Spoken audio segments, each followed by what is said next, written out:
Good afternoon class 5th students. Part 1 का लिखित कार्य करना है अब व्याकरण में, जो आपको अपनी कॉपी में करना है। जैसे आपने हिंदी रीडर की एक कॉपी बनाई है, ऐसे ही ग्रामर की बनेगी, व्याकरण की बनेगी।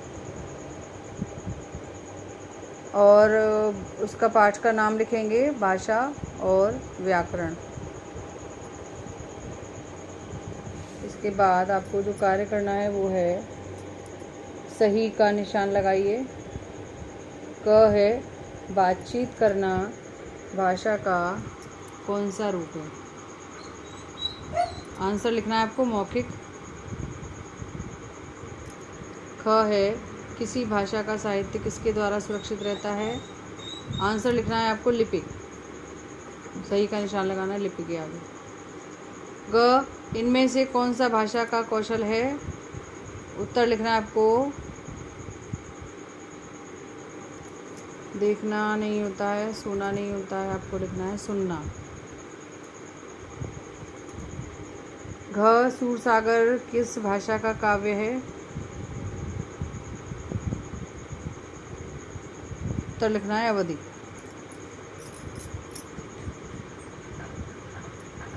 अब आपको एक और कार्य करना है, रिक्त स्थानों को भरिए।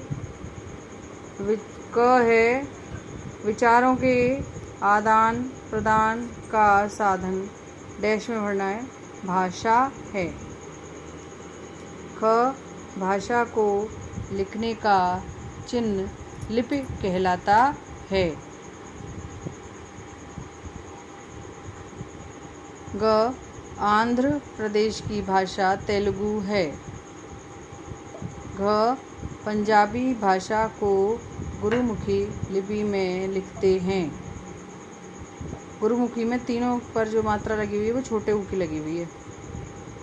व्याकरण में आधा वाव है। व्याकरण हमें शुद्ध बोलना, कॉमा पढ़ना और लिखना सिखाता है।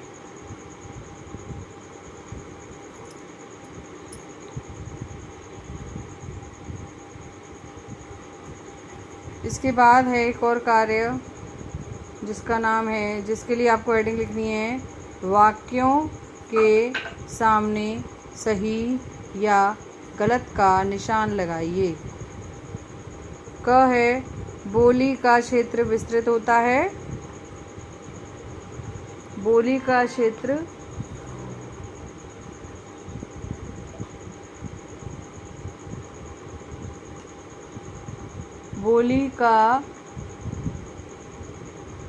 क्षेत्र विस्तृत होता है, ये भी गलत है। ये आपका जो है किताब में देखो ये दे रखा है, बोली भाषा का मौखिक रूप होती है और यह सीमित क्षेत्र में प्रयोग की जाती है।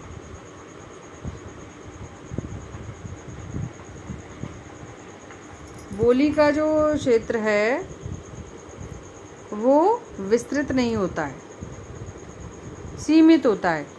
तो इसको आपको जो निशान लगाना है वो लगाना है गलत है ये।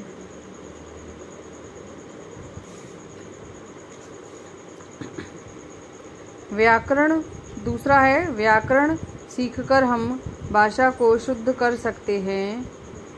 सही।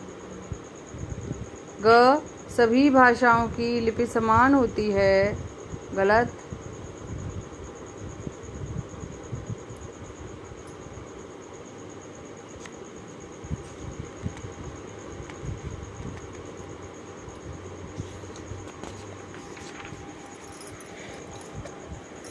और घ है भाषा के 4 कौशल होते हैं। सही। ड़ है हिंदी हमारी राष्ट्रभाषा है और ये भी सही है। भाषा के 4 कौशल होते हैं ना, देखना, सुनना, पढ़ना और लिखना। तो ये आप जल्दी से कार्य कर लीजिए, अपनी कॉपी में ही सुंदर राइटिंग में कर लीजिए।